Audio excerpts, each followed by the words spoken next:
Oggi con me un ospite internazionale, già lo vedete, c'è qui l'ex numero 5 del mondo e oggi direttore sportivo dell'ATP 500 di Barcellona, Tommy Robredo. Welcome Tommy. Grazie mille. E con Tommy oggi andremo ad affrontare un tema che abbiamo già affrontato con Fabio Colangelo per quanto riguarda Sinner, ovvero perché Sinner è così forte. Oggi faremo perché Alcaraz è così forte e ovviamente ci sembrava giusto interpellare un ex giocatore spagnolo per parlarne. Ovviamente per voi spettatori sarà uno sforzo ulteriore perché dovrete seguire i sottotitoli, ma con Tommy penso si possa fare veramente un quadro molto interessante della situazione. And Tommy, first of all, the main question, which is like why Carlos is so good, because we know that right now we have two men, Yannick and Carlos, leading the world tennis, but some people just don't have the answer to the simple question, why they are so good and why Carlos is so strong. Thank you very much. Well, first of all, I think that the greatest sports players in the world, they are better than the rest because mentally they are stronger. So they are able to start the match or play the important points or the decisive parts of the game or the set or the match at their full power, right? At their full level. So that's the main reason, because at the end, if you get guys from the top 100, top 200, they all play and hit the ball very, very good. Obviously, these guys have something else. But the main reason is mentally, for sure. After one is Yannick, for example. He has a great movement of the legs, always has a very great strokes with the body weight always in front, following the ball after hitting. Nearly he never make a mistake. So if he needs to play cross, he plays cross. And whenever he needs to change down the line, he does it. So it's like a robot, let's say. So he's always doing the perfect things at the perfect moment. And then it's Carlos, which is a little bit different. He's more the magic guy, right? He's always doing what it's necessary to do at the beginning of the point, but then he puts the magic. He makes the drop shot. He makes the angle. He makes the difficult parts of the game, not the difficult strokes, and it makes it funny because one is white and the other is black. So I think that for the tennis fans, it's lovely to have a great rivalry like that with such a different type of games. And talking about the shots, because you talk about how important is the mentally, but also the quality of the shots of Carlos, it's incredible because every player says it could be heavy, but also very fast. So you have a heavy ball, deep and fast, playing all the time throughout the match. And so technically, what does impress you about the forehand, the backhand of Carlos? Well, I think that first of all is the legs.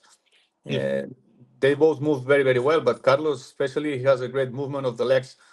He has a lot of power when he wants to hit the ball. He's always putting the knees down and then jumping with them and creating a lot of power. Also with he turns a lot very well the body, and he can generate a lot of power. And I know, I think that obviously both of them technically they are very, very good. One different than the other, but Carlos also with these legs and also moving the hand, especially on the right, on the forehand, he can play with a lot of topspin, and it makes it difficult to the rest of the players because Yannick, he plays a lot more flat, and Carlos, he plays with all this topspin. I think that's why maybe Carlos is a little bit ahead on clay, and maybe why Sinner is a little bit better on the very fast course. But anyway, both of them, they can do it nearly everything, and they can do it in a great way. And about the footwork, something that impressed me when I saw Carlos the first time, he was 15 and he played Trofeo Bonfiglio here in Milan under 18.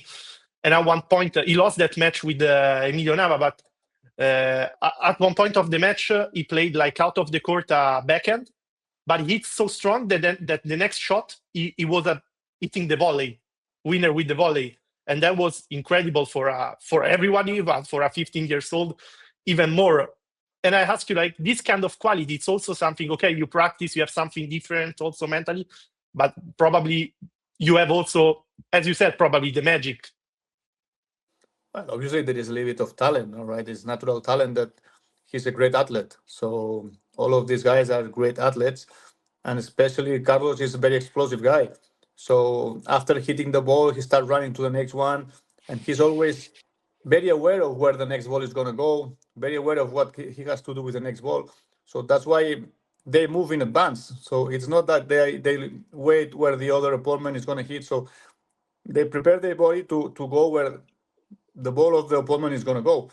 So it helps them to have like a little bit of more anticipation, and that's why they can hit harder and having the good body weight in front all the time. No, but I know it's the magic of them. But there is many other players that you don't see them number one or number two in the world, that they are physically great or they hit the ball perfectly. So I think that as I said in the beginning, the confidence they have that when they hit a stroke, it's going to go in the perfect way. It's going to do it 10 out of 10, always in the same spot, and not making the mistakes in the important points.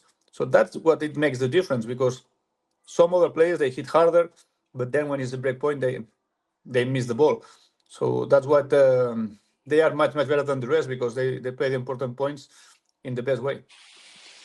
And talking still about Carlos, something as the impression we have indeed is that he plays sometimes with the flow. So as you said, he do the right things at the beginning of the rally, but then he not improvise, but he has maybe he can find a way that maybe others don't. I ask you, like, do you have the impression, because some people like say, Yannick, it's more consistent throughout the year. Carlos, indeed, he is, but maybe sometimes he can lose some matches. Do you have the impression that maybe for a guy like this, when the things maybe is not the best day, it's a bit harder to go to plan B or C, because you have to do something very different from usual? Well, the important thing is that these guys, sometimes they don't need to go to plan B or C to win. So they only need to use it when they play one against the other. So that makes it more difficult to play against them. Even in a bad day of these guys, they can beat you easily, because they hit so hard, they win a lot of points with the serve or with the return or with the first two strokes. So it makes you play at your 100% during all the match to try to make a even match with them, no? But anyway, yeah, as you said, Sinner is more consistent. He's always, when I'm like a fan watching the TV, before every time he hits, I know where the ball is going to go. So it makes it predictable, but also it makes that he's not going to miss, because all the time he does the right things. And Carlos, in the other way, you know that he can surprise you all the time. So it makes you be a little bit more disconcentrated, or that you have the feeling that you don't know what's going to happen, because he can do the best shot or also a magic shot, because he can do it. But also it's true that during the year, maybe when you are always consistent, it's more difficult to lose to some other guys, because at the end you all the time do the same. When you play a lot with the magic, when you get bored, when you get tired, then maybe it can affect you a little more. But well, if we see that last season, it didn't affect them much, because they nearly won everything. But yeah, obviously that Carlos is a little bit more better. He plays a little bit better sometimes, a little bit worse sometimes, and Yannick is always more flat. So when Yannick plays always perfectly and Carlos goes a little bit like this, so Yannick wins. And when Carlos is a little more higher on all the time, so then is when he wins. No, but I know it's great as a fan to watch these guys playing. And this year I spoke with Botic van de Zandschulp, and his theory is like, as you said, like with the fact that Yannick, you can predict what he's gonna do. For him, he says, like, I feel it's more, not easy, because it's not, but he felt like he has more chances with Yannick, even if it's very hard. While he said that with Carlos, for me, it's very hard, because I don't really know how to figure out the match from the beginning. So as a former player, can you recognize something like this, or if you have Yeah, to put yourself? I think that for the foreign people, for the foreign players, sometimes it's harder to play Carlos because the top spin.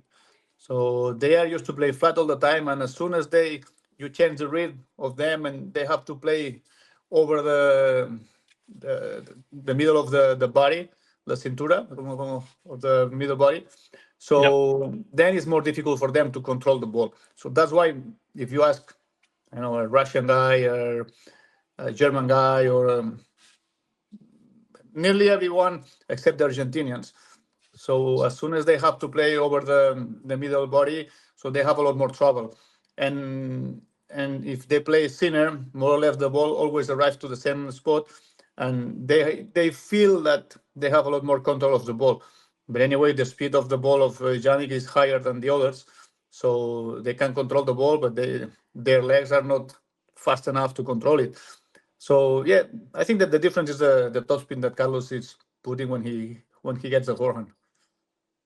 And in your experience as player, because my impression with Carlos sometimes is like when he does like up and downs, but it's like sometimes it's kind of fake. Like maybe in one game he give you away like one unforced error or few unforced error, but then at the end he's always leading the match, so he gives you the impression to be there, but then at the end you see that he never lose the control of the match. Did you ever happen to you to play some opponents that you have this felt like, okay, I'm in the game, but then when the match is finished, maybe you think actually he always had the control of the game? Well, if we compare to my times, Rafa, he was full time under the control of the point, so he was playing 100% of the points at the full power. So it will be a little bit more on that case like Jannik Sinner, and maybe Carlos will be more like Federer or Djokovic, that they were playing at the higher level sometimes, but sometimes they were a little bit distracted, or they didn't give their 100% because they know they were ahead of the match, whatever. And then you had the chance, or you had the feeling that you had a lot more chances. But anyway, you were losing anyway because they were much better than you. So yeah, obviously, if Carlos gets a little bit distracted, 5 minutes, he can lose this 1 or 2 games, but then also he can win 4 games in a row and kills you. But whenever he plays a guy like Jannik, that he's full time in a great level, consistent, then he cannot stay 5 minutes without being concentrated, because then is when he loses one set. Yeah, and going back in the time, I mean, as I said, I saw first time Carlos when he was 15. I mean, he was already with the Juan Carlos Ferrero, so you had the impression that the guy was going to be at the top level soon. I'd like to know if you remember the first time that you saw, or someone, maybe even Juan Carlos, talk about Carlos to you. The first time you realized, okay, this guy is existing. Yeah, well, I remember that I heard that Juan Carlos was coaching a guy from 15 years old, that he was a future number 1, but I saw it as a big challenge for Juan Carlos, because he could go with a world number 1, number 2, or number 3 in the world to coach him already being in the top levels, and he preferred to get a young guy and help him. So it was a great challenge from himself, and yeah, it was right. He was completely right that the guy was touched by magic, no? So his bet was 100% sure. Yeah. And I'd like to ask you, I mean, indeed, not really about talking about the reasons of what happened between Juan Carlos and Carlos, but I'd like to know, from your point of view, what Carlos in this year, Juan Carlos gave to Alcaraz, knowing him in these years, to him as a coach. Juan Carlos was a winner. He was number 1 in the world, and he was practicing as hard as nobody else. He was wanting to win in every practice season, in every match.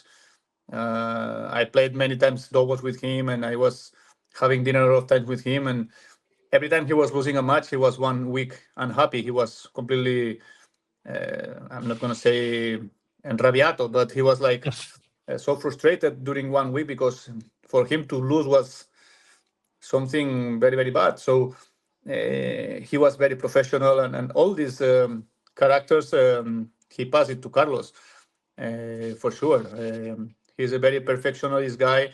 He wants always to have everything under control. To don't like to doesn't let somebody else coming and borrow you the sport, right? So if you want to be the number one, you have to do everything perfectly, and Juan Carlos is a perfect example of it. So I'm sure that Juan Carlos gave all of these tips to Carlos to be as good as he is right now.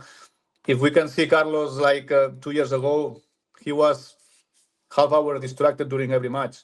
Now it's 2 minutes, 5 minutes at max. So it means that they have been working hard very hard on that. So I'm sure that the hard work he did with Carlos is perfectly perfect. And I also ask you, as you said, about the attitude of Juan Carlos. I ask you about the attitude of Carlos, because in the rivalry with Yannick, we have these two kind of soul.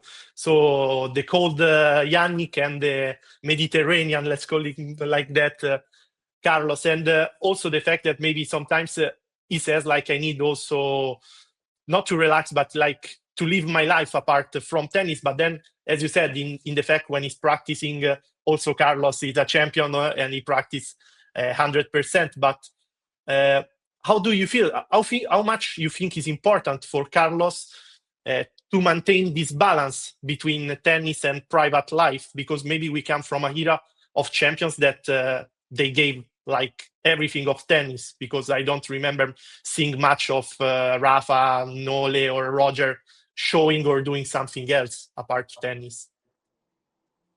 Well, we are living in a moment that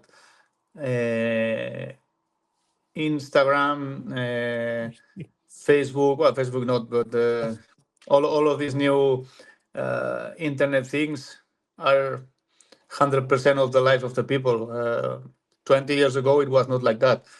So we are living in times that is completely different, and obviously right now, even the young guys are doing a lot more things on live that the fans can see it, and they use it as well to promote themselves the way they want it. But we have to be realistic. You post on Instagram whenever you want, whatever you want. And these guys, even if Carlos is posting that he's watching a soccer game or whatever, I'm sure in the morning he has been 2, 3 hours or 4 hours working hard. Yeah. So you can fake a little bit what you are really done or doing or not. But obviously, Federer, Rafa, all of these guys, they had also an extra life. They were with friends. They were, this new message of Carlos of living the life at my own path, like the Netflix documentary that he's doing it. I'm sure that Roger, Novak, Rafa, they went party sometimes. They did play golf, they did play soccer, but they were not showing it, and it doesn't make it different. And I'm sure that Yannick sometimes does things to enjoy. Yeah. But it's the way you want to explain it, the way you want to promote it, it's completely different. And about yourself, are you happy that you played in tennis time, except last part of your career, but without social, or it's something that you regret from this point of view? Personally, I'm against the social things because it can distract you many times about your real focus. But also, I'm happy about it because it can make you be closer to the fans, can be closer to the sponsors. You can have a little more connections after tennis. That it can help you also to keep going with your career. Also, when you finish. So I'm a little bit disappointed with myself that maybe if I could be using the media things many years ago in the good way, now I will have a lot more connections, a lot more possibilities of engagement with sponsors or things like that. But I was happy the way I was doing. So you always, when there is something new, you can get it in the good way or in the bad way. There is people that are using it the bad way, especially the guys that they are in the tennis clubs that they want to be professionals. It's like they are more focused on the Instagram things and in the different, I don't know, internet things that not on the tennis side. And then when you are 20, 25 years old, then you lost a lot of hours of practice, a lot of hours of focus, and then it makes you pay the price. But yeah, I'm sure they had fun.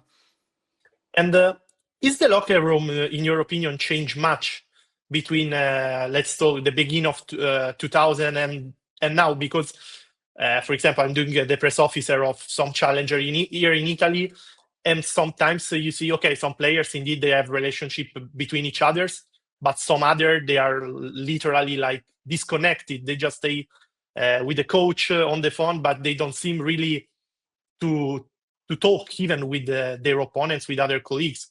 It's a change that you felt throughout your career also?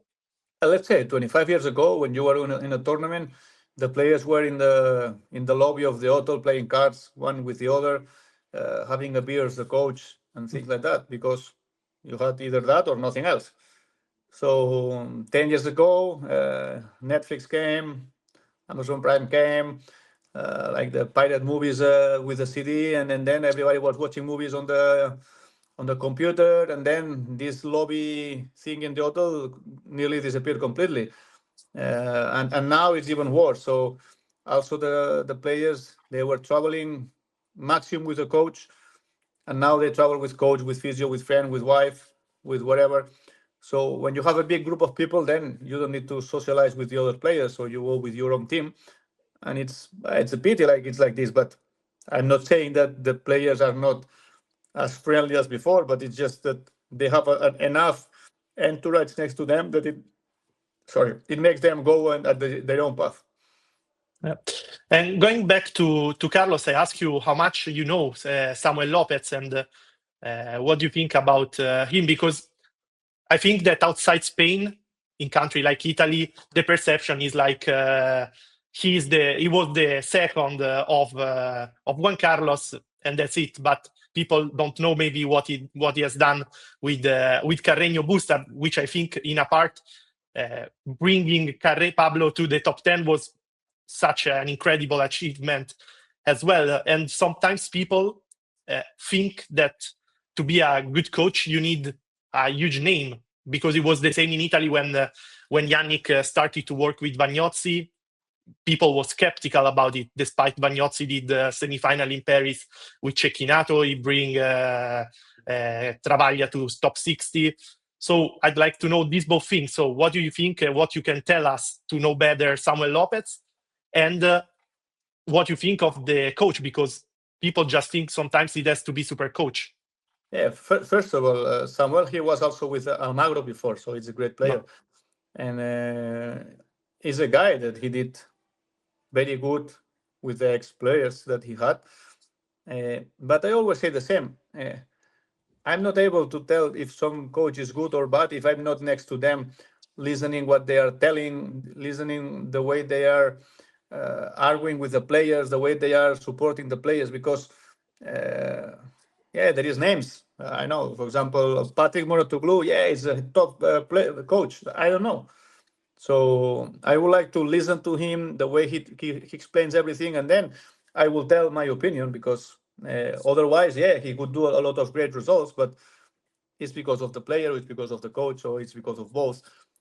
So it's tough for me to say. In my case, Juan Carlos, I know he's going to be a good coach because I was with him many, many years. I was talking about tennis about him, and I know the way he thinks, the way he reacts, and I know he's a great... Well, he has the things very, very clear, and he knows the way he's going to go. So if you tell me about Samuel, I don't know. I've been sharing locker room with him. I've been sharing dinner table with him, but obviously I was never listening the way he was talking to Almagro, the way he was talking to Carreño. So for me, he has the numbers that he's a good coach, because he has been many, many years there, and he knows a lot of tennis, so for sure. But then, but the same from him, that I know, Agnozzi or I know, Darren Cahill or things like this, players or people like them, I don't really know if they are good or not if I don't sit next to them. But what I think is not every coach is good for every player. So at the end, you need somebody to realize what you really need and to be next to you in the ways you really need. And that's the perfect coach. So sometimes it's just a friend. Sometimes it's the best coach in the world tactically. Sometimes it's. So I just hope that it's going to be good for Carlos, because it will be a pity to right now start losing it for changing the coach. But I don't know. It's his decision, and I'm sure that he's aware of what he's going to do.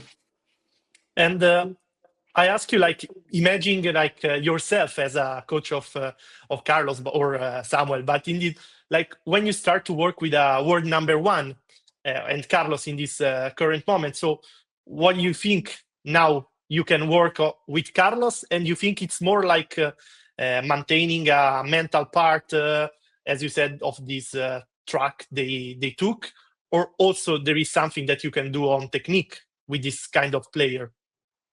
Well, I always say the same. First of all, you have to know the player, and you have to know the entourage he has, the way he reacts. So it's always good to go and to be like 10, 20 days with him, just listening, watching what he's doing, and the way he's reacting, the way he's playing. And then you start having a little bit more chances to realize in which way you can help him or not. Watching it from TV, you can say, I will do the different things like this. But maybe they are trying it and it's not happening because he doesn't want. Or maybe they don't want to do it because they prefer to go in another way. So I know from the sofa, as a fan, it's very, very easy sometimes to recognize the way they are playing. It's like if you watch soccer, why they don't pass the ball there, whatever. From the sofa, it's always very easy. So I always recommend to first really know the guy, to talk a lot of hours with him, to listen the way he thinks inside the court, outside the court, to starting to realize a lot of things why he's doing it and he's not doing it, and then you have to adapt in a certain way to the player, obviously helping him in the way you think you can improve their game, because there is always things to improve.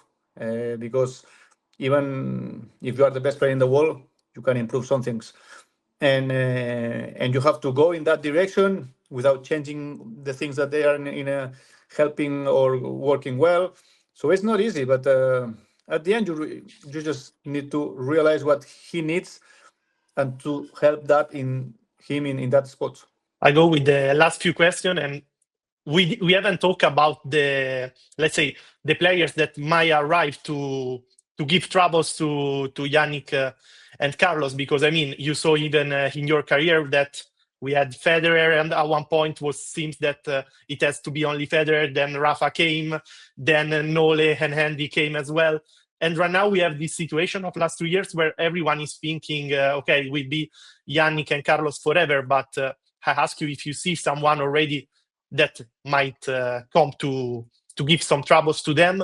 And we don't have to forget that maybe some kids that now are 15, 16, and people don't know, they could show up in a few years as well.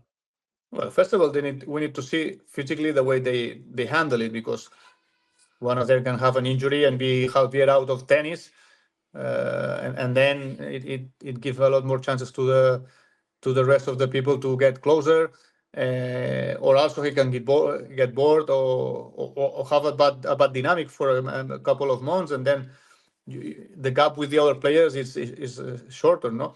But right now it seems that both of them are way better than the rest of the players, and we will need to wait for another young guy coming, maybe in 1, 2, 3, 4 years, to close a little bit the gap.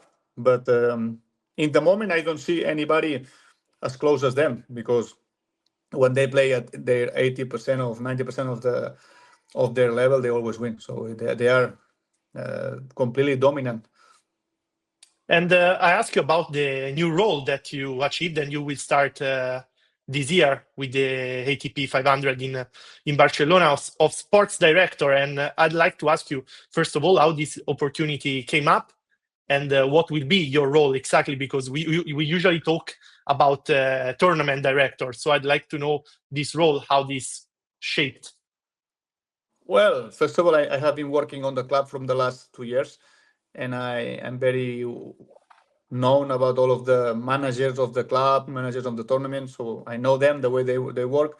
And I'm the tournament director, but in a sports way. So there's also the CEO and the management guy. He's always in charge with the sponsor, with the buildings of the club and all these things. And my role is to try to get the better players possible to the tournament, and try to make them enjoy the city, the tournament, the hotel, the practice course, the food, transportation, to give them all the facilities they need to enjoy Barcelona, and to make they wanted to come year by year.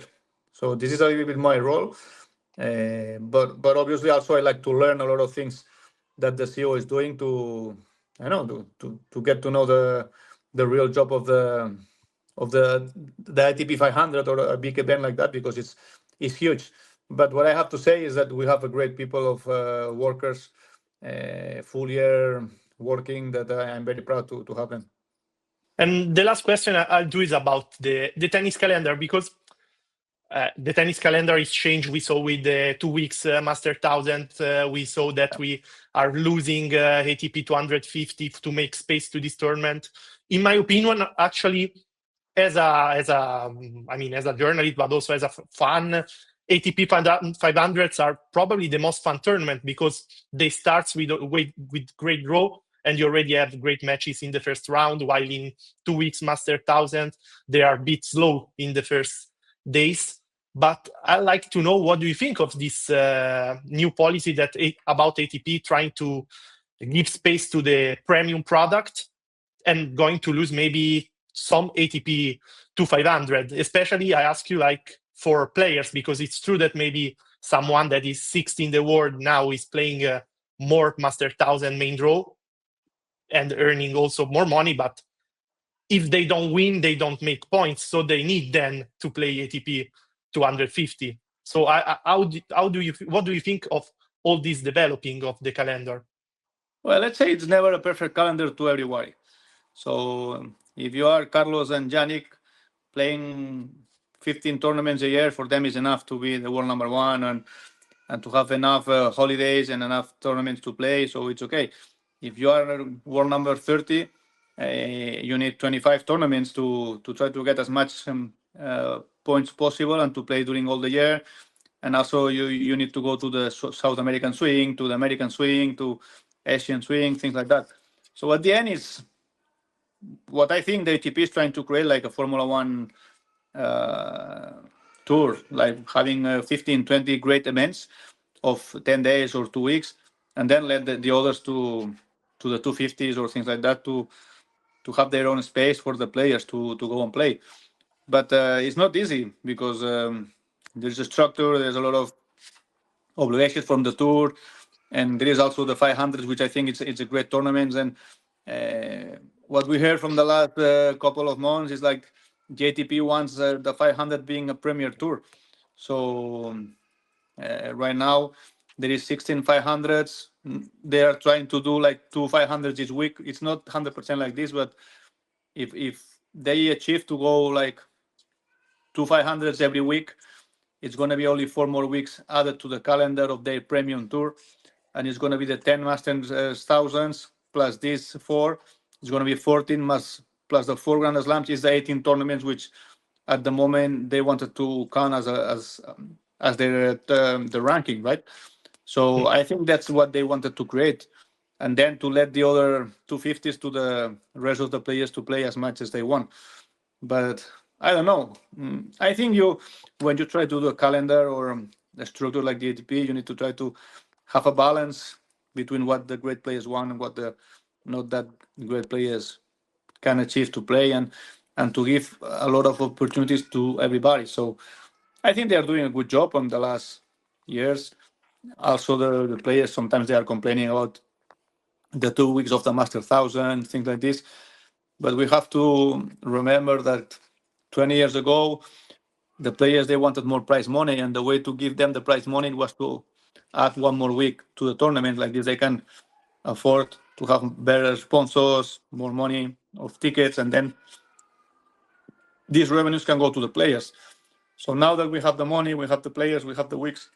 Now they say it's too long. Yeah, it's true. Sometimes it's too long, but you never have the perfect situation. So I don't know. I think that if we can see the tour from a point of view of an ex-player like myself, I wish I was playing all of my years in the way they play right now, having all of these opportunities, a lot of money they have. I will be 2 times richer of what I am right now, because there's a lot more money, a lot more opportunities, a lot more media. So the tour is increasing a lot. So it's just a matter of trying to be as good as possible, and knowing that you are not going to be happy or giving the complicity to the 100% of the players. But I think they are happy. Yeah, and so about this, to close, something that was somehow funny, that was like that with exhibition, Yannick, by winning 2 times the exhibition in Arabia, he earned more money than all prize money of Ivan Ljubicic's career, for example. That was pretty incredible if you think about it. Yeah, but I don't know. I'm a guy that I always think that if somebody does it well, it's better for him. You know, it's like I'm not. Oh, Jesus, he won 6 million this year and I won nothing. No, it's great to have these things, because there is more opportunity to the players to earn money and to be happy and to pay their teams and to invest in tennis and things like that. Yeah, so I wish there will be more Arabian tours like this to help not only the top 6 players, but also the rest of the players. But I think that the ATP, they have a good protection to have the calendar for themselves, and yeah, obviously they can let the players the weeks that they are not playing to do whatever they want, and if then they can do these exhibitions, it's good for them. Tommy, thank you very much for your time and for your answer, and good luck with the tournament in Barcelona this year. Thank you very much. Thank you. Thank you. It was a pleasure.